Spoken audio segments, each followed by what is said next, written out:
মধুর জগতে একচেটিয়া কারবার শুধু মৌমাছির, তবে পুরোপুরি রাজত্ব কিন্তু নেই। আরও অনেক কীটপতঙ্গ মধু সংগ্রহ করে। তবে অস্ট্রেলিয়া, যুক্তরাষ্ট্র এবং মেক্সিকোর চেরিহেড হানিপট অ্যান্ট নামের এমন এক পিঁপড়া আছে যারা নানান ফুল এবং গুল্ম থেকে মধু সংগ্রহ করে এবং মৌমাছির মতোই সেটাকে সংরক্ষণ করে রাখে।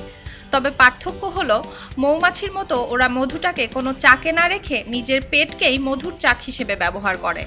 এরপর নিজেরাই ছোট ছোট চাক হয়ে ঝুলে থাকে নিজেদের কলোনির দেয়ালে।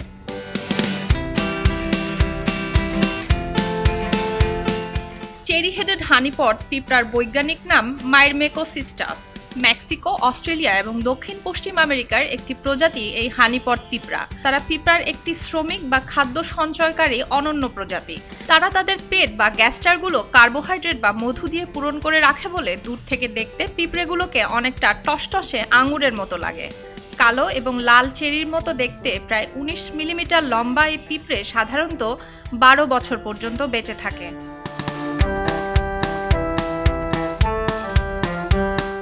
হানিপট পিঁপড়া মধুটাকে সরাসরি গিলে ফেলে ওরা নিজের শরীরের পেছনের অংশে জমা করতে থাকে, আর সেই মধু জমে জমে এক পর্যায়ে বেলুনের মতো ফুলে ওঠে। যখন অবস্থা এমন হয় যে মধুর ভারে হানিপট অ্যান্ট আর নড়তেই পারছে না, তখন ওরা নিজেদের কলোনির দেয়ালে এসে বা সিলিং ধরে ঝুলে থাকে। কলোনির অন্য পিঁপড়াগুলো মাঝে মাঝে যখন খাবার সংকটে পড়ে, তখন তারা ওই ঝুলে থাকা মধুবাহী পিঁপড়ার থলে থেকে মধু সংগ্রহ করে নেয়।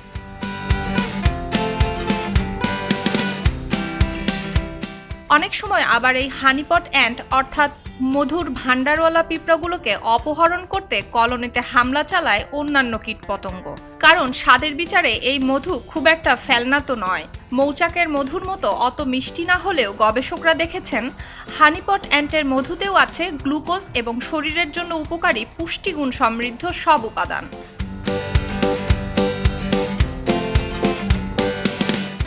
দৈত্যাকার প্রজাতির এই মধুময় পিঁপড়ার রয়েছে কত বাহারি নাম। চেরি-হেডেড হানিপট রানী পিঁপড়া ছাড়াও এদের বিভিন্ন নামে ডাকা হয়। চিন্দুদিস, তেউনকুরি, বটিজাস, তেউকো, এন্টোডি, ভেনিটোস, পেঙ্গুয়েনাস সহ বিভিন্ন নামে তাদেরকে ডাকা হয়। একেবারেই শান্ত স্বভাবের হানিপট মানুষকে কামড়ায় না, তাই স্থানীয় অনেকেই চেরি-হেডেড হানিপট কুইন চাষ করেও থাকে। যত্ন সহকারে তাদের পেট থেকে একবার মধু বের করে ছেড়ে দিলে পরদিনই আবার পেট মধুতে ভর্তি করে ফিরে আসে। সুলতানা দিনা, খবরের কাগজ। এলো মুক্ত চিন্তার স্বাধীন দৈনিক খবরের কাগজ। এখন খবর হবে নিখাত, নির্ভীক, নিরপেক্ষ।